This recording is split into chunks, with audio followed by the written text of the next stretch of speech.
Amém, gente?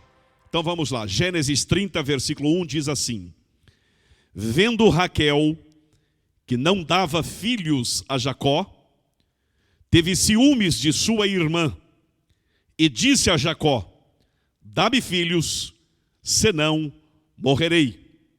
Então Jacó se irou contra Raquel e disse: Acaso estou eu em lugar de Deus, que ao teu ventre impediu frutificar?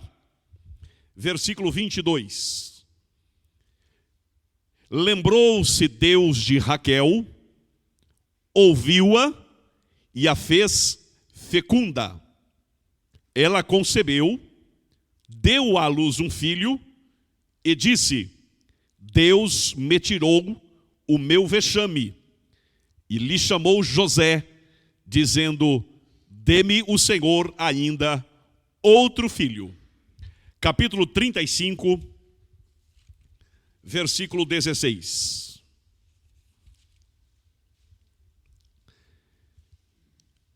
Capítulo 35, versículo 16.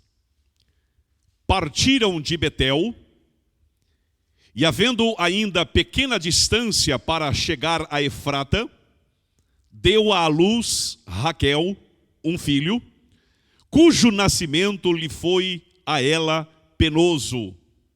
Então, em meio às dores do parto, disse-lhe a parteira: Não temas, pois ainda terás este filho.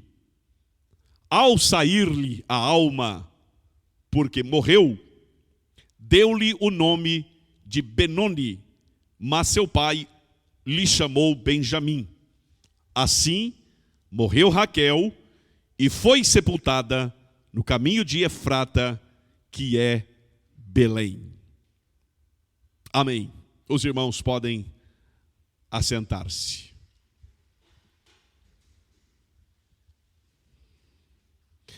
Eu quero iniciar esta minha palavra citando para vocês dois textos bíblicos que me preocupam muito. O primeiro deles está em Tiago, no capítulo 4, nos versículos 2 e 3.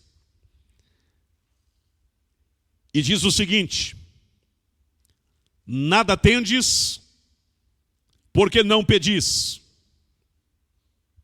Pedis e não recebeis, porque pedis mal, para esbanjardes em vossos prazeres. Pedis e não recebeis, porque pedis mal, para esbanjardes em vossos prazeres. O segundo texto que eu quero citar para vocês é Provérbios capítulo 16, e o versículo de número 25, que diz o seguinte: Há caminho que parece direito ao homem, mas afinal são caminhos de morte. Há caminhos que parecem direito ao homem, mas afinal são caminhos de morte. Bem, para ilustrar e para explicar esses dois versículos que eu li, nós vamos pensar um pouquinho aqui nesta noite sobre os pedidos, sobre os desejos e os pedidos de Raquel. O texto diz que Raquel era uma mulher estéril, não podia ter filhos. Mas o texto também diz que, vendo Raquel que sua irmã gerava filhos, ela também quis ser mãe. Procurou seu marido e disse para ele o seguinte: Dá-me filhos, senão eu morrerei. Ele ficou irado e disse: Por acaso eu estou em lugar de Deus, que ao teu ventre impediu frutificar? Passado algum tempo, o desejo de Raquel se tornou realidade. E o versículo de número 22 diz que ela deu à luz um filho. Quando esta criança nasceu, ela deu a ele o nome de José.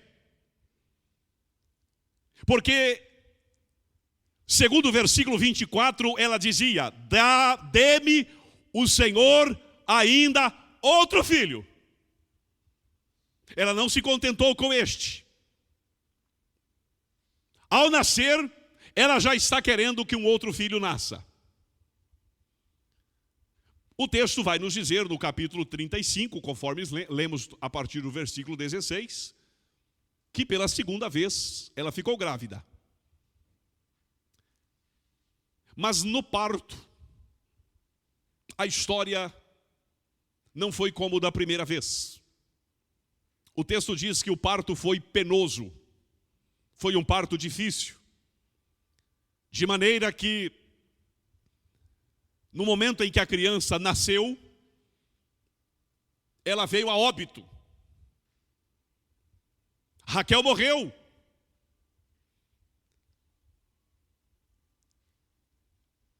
É interessante a gente olhar para esta mulher, irmãos, e pensar o seguinte: sem filhos, Raquel chorava, mas estava viva, embora quisesse morrer.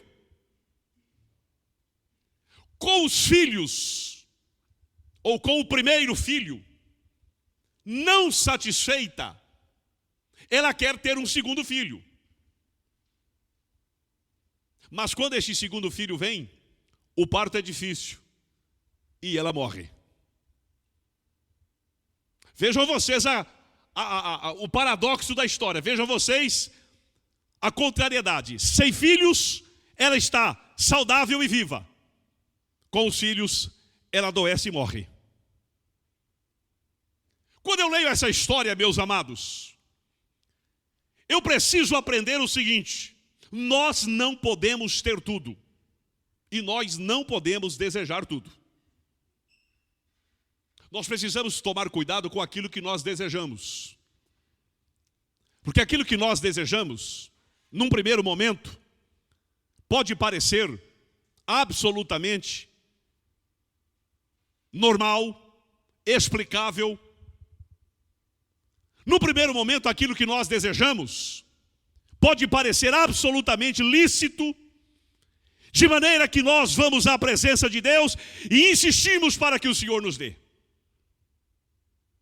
Por vezes o Senhor não nos dá, porque nós estamos pedindo mal.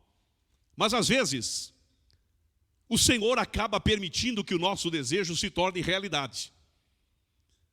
Mas como diz Provérbios, há caminho que para você parece ser um caminho direito, mas afinal é um caminho de morte. O que Raquel estava desejando parecia ser lícito, mas no final foi morte.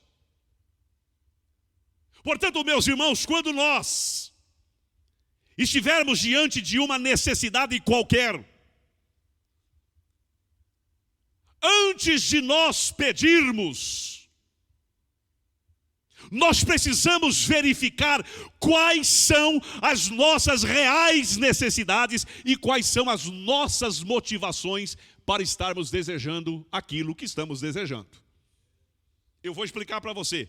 Abra comigo mais uma vez a sua Bíblia, no capítulo 30 de Gênesis, no versículo 1, e vejam por que é que o texto sagrado diz que Raquel quer ter filhos. O texto diz que, vendo Raquel que não dava filhos a Jacó, teve o quê? Ciúmes, ou teve inveja de sua irmã, e disse a Jacó: dá-me filhos, senão eu morrerei. Qual é a motivação de Raquel para ter filhos? Por que ela quer ser mãe? Porque ela quer segurar uma criança no colo? Porque ela quer sentir o cheirinho do bebê? Porque ela quer ter o prazer de ver o seu filho brincando, correndo com as outras crianças? Não, o texto diz que ela quer ser mãe porque ela tem ciúmes da irmã. Porque ela tem inveja da irmã. Que ela não aceita ser menos do que a irmã. Se a irmã tem, eu também quero ter. Se ela é mãe, eu também quero ser mãe. Irmãos, aqui está algo muito sério, que nós precisamos pensar com muita sinceridade diante de Deus. Quando você deseja alguma coisa, e quando você vai à presença de Deus pedir alguma coisa, qual é a real necessidade que você tem disto? Qual é a motivação para você estar desejando o que você está desejando? Por que eu preciso? Essa é uma pergunta que eu preciso fazer sempre, diante de uma necessidade qualquer. Por que eu estou precisando disto? Isso realmente está fazendo falta para mim? Isso realmente é essencial para a minha vida? Se eu não tiver isto, eu vou passar fome? Se eu não tiver isto, eu vou morrer? Se eu não tiver isto, eu vou sentir dor? Irmãos, se nós fôssemos sinceros ao fazermos esta pergunta, nós descobriríamos que 90% das coisas que nós desejamos não são necessidades, coisa nenhuma. A maioria dos sapatos que nós desejamos, a maioria das roupas que nós desejamos, a maioria dos móveis que nós desejamos para a nossa casa, a maioria das coisas que nós achamos que Deus tem obrigação de nos dar, na verdade não são necessárias. Por que é que eu quero trocar de carro? Porque o meu vizinho trocou e eu não sou menos do que o meu vizinho. Se ele pode, eu também posso. Por que é que eu quero uma roupa nova? Porque domingo passado a irmã fulana veio com vestido novo e se ela pode vir de vestido novo, eu também posso.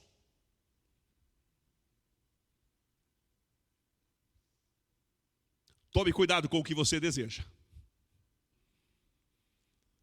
Depois que você responder à pergunta, por que é que eu preciso? Você precisa também responder uma outra pergunta.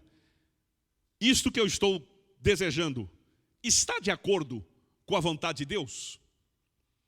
Isso realmente está de acordo com os propósitos de Deus para a minha vida? Irmãos, não é pecado você ter vontades. Não é pecado você ter desejos. O pecado não está no desejo. O pecado não está na vontade, o pecado está na motivação. Ana também era estéril. E a Bíblia diz que Ana também desejava ser mãe. Um dia ela foi ao templo e ela orou ao Senhor para que o Senhor lhe desse um filho. Mas diferente de Raquel, que quer ter filhos porque tem ciúmes da irmã, porque quer competir com a irmã, a Bíblia não diz que Ana quer ter filhos para competir com Penina, para mostrar para Penina que ela é tão mulher quanto a outra. Ao contrário de Raquel, que quer ter filhos porque tem ciúmes da irmã, Ana vai para a presença do Senhor e diz: Deus, se o Senhor me der um filho, eu quero consagrá-lo para o Senhor. E Deus lhe atende.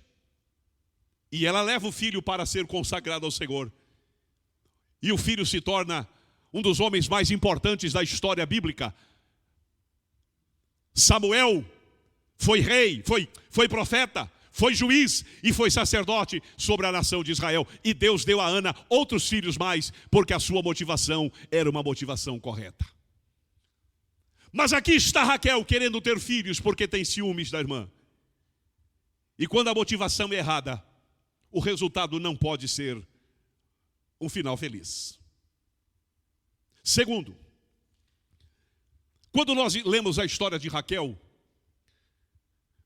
nós aprendemos que é necessário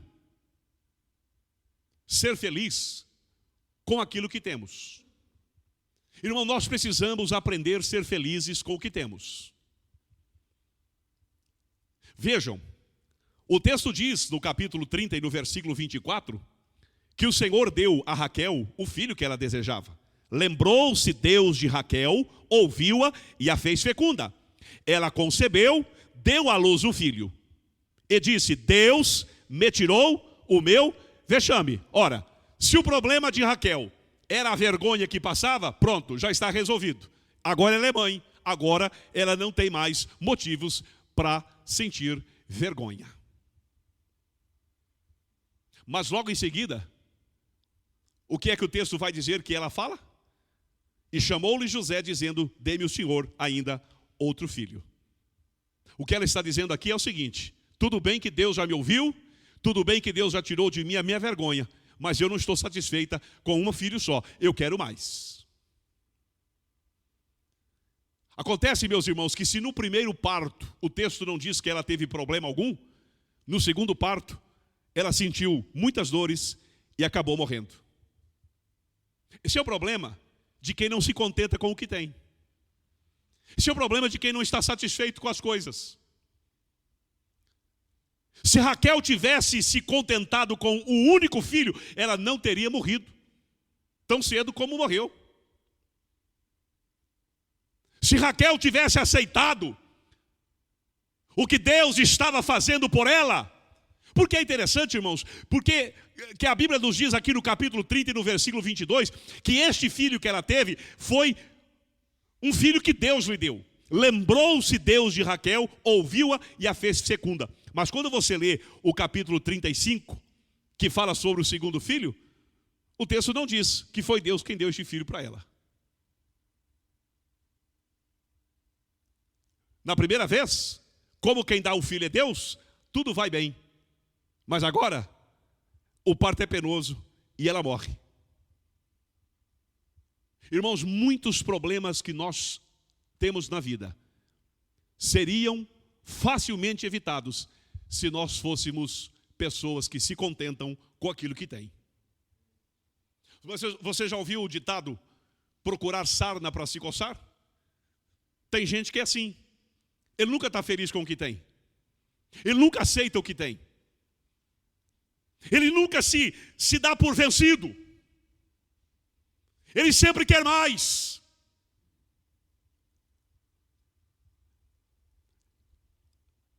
Aconteceu aqui na região de Umuarama, há muitos anos atrás, uma história. Creiam no que eu vou dizer, ela é verdadeira.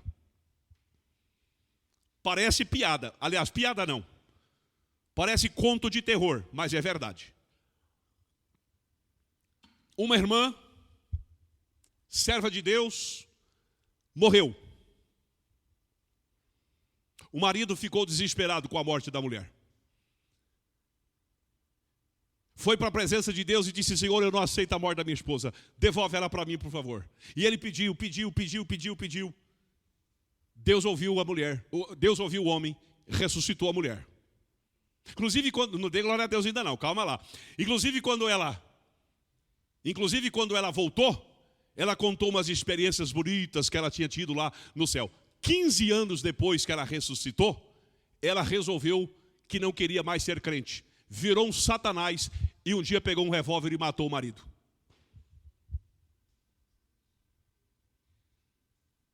Irmão, quando a tua mulher morrer, não pede para Jesus ressuscitar ela não. Porque vai que ela volta e resolve te matar.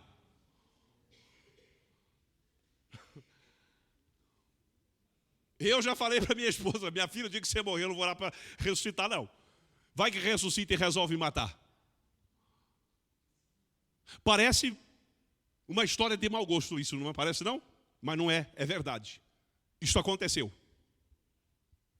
A mulher, 15 anos depois, matou o marido que havia orado para Deus ressuscitá-la. Sabe por que isso acontece? Porque as pessoas não aprendem e não aceitam ser felizes com aquilo que têm. As pessoas estão sempre querendo mais. Eu já contei aqui para alguns de vocês, outros que não me ouviram, ouçam por favor. Uma senhora aqui também, numa cidade da região. Ela tinha mania de limpeza. Ela limpava a casa e a casa nunca estava limpa. Ela convenceu o marido a trocar o piso da casa. Ele trocou. Ela não gostou. Insatisfeita. Ela reclamou, até que ele trocou de novo o piso da casa. Colocou um piso espelhado, daquele que você olha e vê tudo. Ela ficou contente. Passados alguns dias, ela resolveu que a casa estava suja. Pegou um bombril, lavou a casa inteira e esfregou cerâmica por cerâmica com o bombril. Quando ela terminou o serviço, que ela secou o chão, o piso estava todo riscado. Ela pegou uma corda, foi lá no fundo do quintal e se pendurou nela. Quando o marido chegou em casa à tarde, o piso estava riscado e a mulher estava morta, pendurada na árvore. Isso é o que acontece com quem não se contenta com o que tem. Acontece, irmãos, que a Bíblia nos diz em Romanos, no capítulo 12, no versículo 16, que nós devemos nos acomodar às coisas humildes, que nós não devemos ambicionar as coisas altas. A Bíblia nos diz na primeira carta do apóstolo Paulo a Timóteo: tendo o que comer e tendo o que vestir, com isso estejais contentes. E por que é que Paulo nos dá esse conselho? Porque no versículo seguinte ele vai dizer: quem muito quer, caia em tentação, caia em cilada, e em muitas concupiscências insensatas e perniciosas, as quais afogam os homens na ruína e na perdição. Se Raquel tivesse se dado por satisfeita com José, talvez ela teria visto o filho sendo governador do Egito, como Jacó viu. Aliás, se Raquel tivesse ficado viva, talvez ela teria evitado a tragédia que aconteceu dentro de casa. Mas não contente com o filho que Deus deu, ela quer outro. E quando o outro vem, ela morre.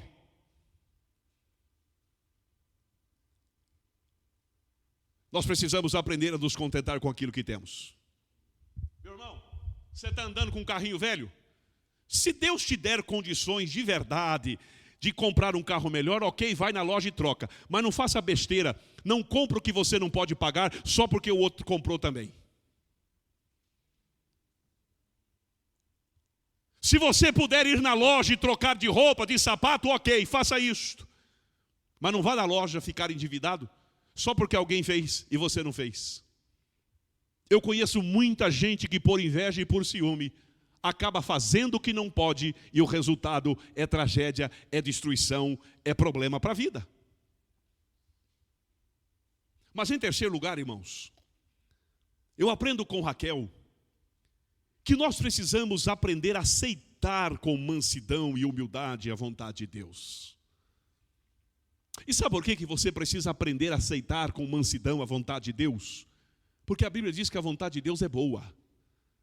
A vontade de Deus é agradável. A vontade de Deus é perfeita. Irmãos, Deus não faz nada para nos prejudicar.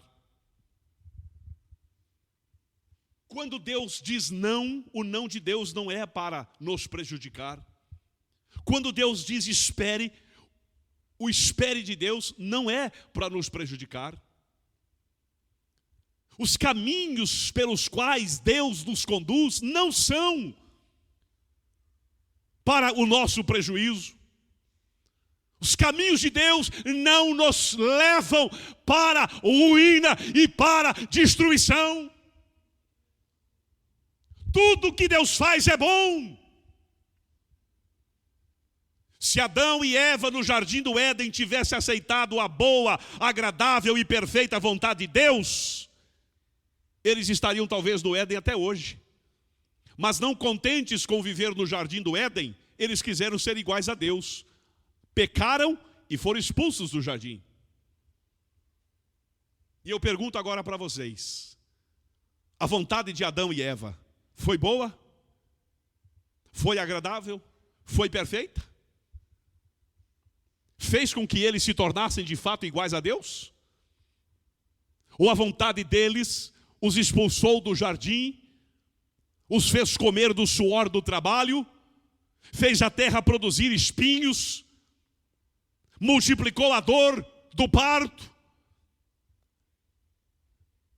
acabou fazendo com que o filho mais velho assassinasse o irmão mais novo? Qual foi o resultado da concupiscência da carne, da concupiscência dos olhos e da soberba da vida na vida deste casal? Eu li uma frase interessante, e a frase diz o seguinte: amo ter. Tem as mesmas letras de a morte. Depois você escreve amo ter e escreva a morte, para você ver, são as mesmas letras. Portanto, cuidado com o que você deseja. Cuidado com o que você ama ter, porque o que você ama ter pode ser a sua morte. Aquilo que você acha que vai te colocar para cima, que vai te destacar, que vai fazer ser diferente, que vai fazer com que você, no mínimo, fique igual aos outros, pode acabar sendo a sua morte. Raquel estava muito bem, até que ela quis ter um filho, e não contente com o filho, quis ter outro filho. Morreu. Lia ficou viva. Meus irmãos, não vale a pena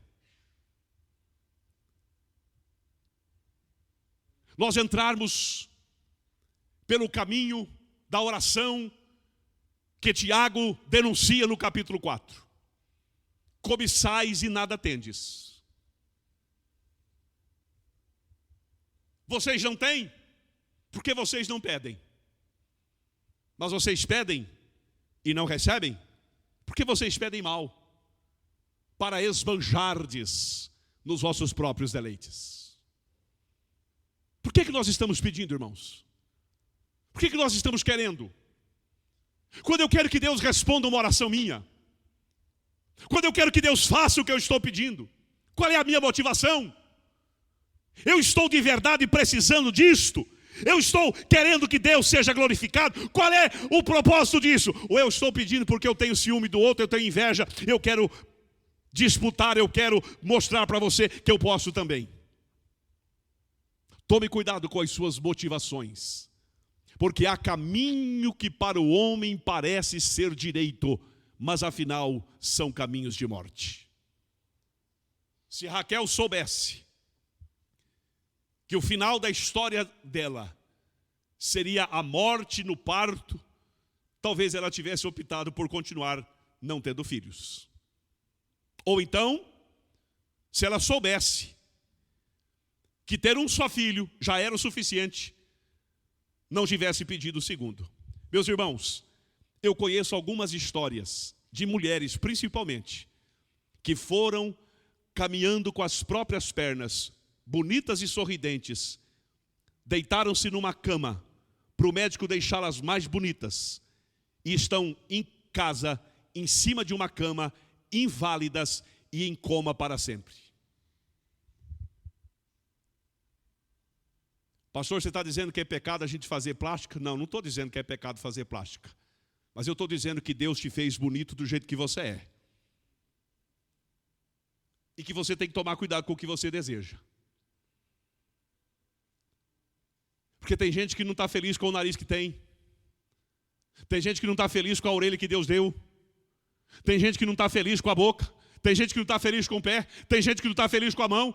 Tem gente que não está feliz com a casa. Tem gente que não está feliz com o emprego. Tem gente que não está feliz com o marido. Não está feliz com a esposa. Está sempre querendo mais. Irmãos, a Bíblia diz que nós precisamos ser agradecidos. A Bíblia nos diz, o Salmo 139, que Deus nos fez de um modo terrível e assombroso, de uma maneira maravilhosa. Você foi feito pelas mãos do próprio Deus, e nada do que Deus faz é errado, nada do que Deus faz é feio, nada do que Deus faz é imperfeito. Não é Deus quem errou, é você quem precisa ser curado, é você quem precisa mudar os seus desejos.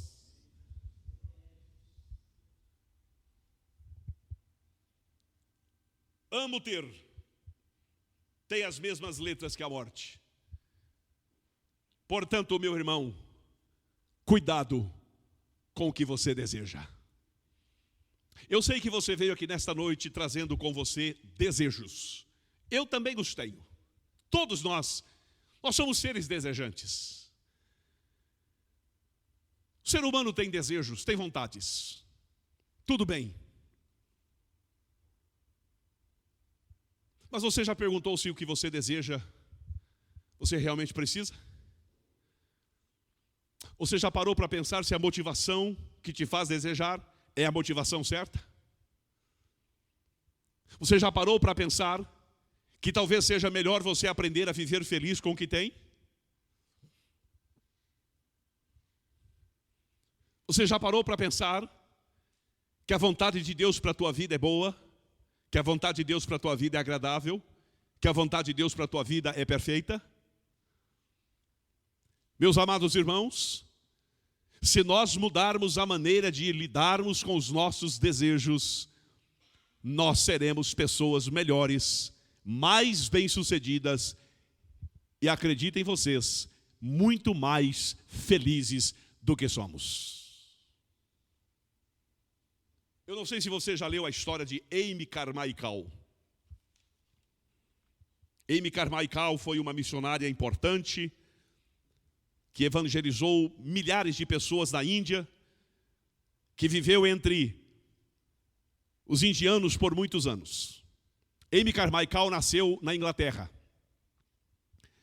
E os seus olhos eram da cor de jabuticaba, bem pretinhos. Como os ingleses quase todos têm olhos claros, a Amy Carmichael era uma menina muito triste. E todos os dias ela fazia uma oração: Senhor, muda a cor dos meus olhos. Terminava a oração, olhava lá no espelho e os olhos estavam da cor de jabuticaba. Deus nunca respondeu à oração de Amy Carmichael e ela cresceu muito chateada com aquilo. Mas quando ela se tornou adulta, ela recebeu um chamado para ser missionária na Índia e ela foi. Acontece que na Índia as pessoas não queriam ouvir o evangelho, não aceitavam os missionários. E os indianos não têm olhos verdes. Os indianos todos têm olhos da cor de jabuticaba. A Amy Carmichael, sendo mulher, ela precisava se vestir como as indianas. Então ela cobria todo o seu corpo, como ela se cobre, colocava o chale sobre a cabeça. E com os olhos bem pretinhos que ela tinha, ela transitava tranquilamente no meio das pessoas na Índia, de maneira que ela pôde fazer o seu ministério sem grandes problemas. E um dia, a Amy Carmichael entendeu por que é que Deus tinha dado a ela olhos da cor de jabuticaba e por que é que Deus nunca havia respondido às suas orações. Meu primo, já falecido agora, Gessé Murbach, ele tinha um defeito na orelha. Problema de nascença na orelha. Um dia um senhor chegou perto dele e disse: olha, eu queria dizer para o senhor o seguinte: eu vim aqui hoje para matar o senhor. Aliás, eu não vim aqui para matar o senhor, eu vim aqui para matar um homem que é igual ao senhor. E eu só não o matei porque o homem que eu vim matar não tem um problema na orelha como o senhor tem. Então, por causa da sua orelha defeituosa, o senhor escapou de morrer hoje. Porque senão, o senhor estava morto. Porque o senhor é igualzinho o homem que eu vim matar. Marcos, você entendeu por que você nasceu feio assim? Não, bonito, desculpa. Deus tem um propósito em tudo, irmãos. Nós somos do jeito que somos porque Deus tem propósitos para a nossa vida. Nós somos o que somos e nós somos perfeitos do jeito que somos. Nós precisamos tomar cuidado, meus irmãos, porque às vezes nós simplesmente não aceitamos que Deus sabe o que está fazendo, mas Deus sabe o que é melhor para a tua vida. Deus tem o melhor para você. Deus tem o melhor para a sua vida. Deus sabe o que é melhor todos os dias. Portanto, como nós cantamos, se Deus fizer, Ele é Deus. Se Ele não fizer, Ele continua sendo Deus. Nós não o servimos pelas coisas que Ele faz. Nós o servimos por quem Ele é. Portanto, haja o que houver, Ele sempre será Deus. E meu amado irmão, se por acaso Deus disser não para você, não fique triste. O não de Deus é a melhor coisa que você poderia ouvir. Porque quando Deus diz não para você, Deus está te livrando de uma grande enrascada. Se Deus dissesse sim para você, em vez de dizer não, se Deus dissesse sim quando deveria dizer não, você certamente encontraria um grande problema na vida. Mas quando Deus diz não, quando a porta de Deus se fecha, é porque Deus está nos dando grandes livramentos. Portanto, se Deus está me livrando, louvado seja o Senhor pelo não que eu acabei de ouvir. Louvado seja Deus pela porta que não se abriu. Se Deus disser espere, fique tranquilo. E espere com paciência. Porque no momento certo, Deus vai fazer e você vai ver que aquele foi o melhor momento. Mas às vezes Deus diz sim. E quando Deus disser sim, aproveite a oportunidade e transforme aquilo que Deus te deu em um altar de adoração ao seu santo nome. Cuidado para que os seus desejos não se transformem nos seus piores inimigos. Cuidado para que os teus desejos não se tornem os seus maiores pesadelos.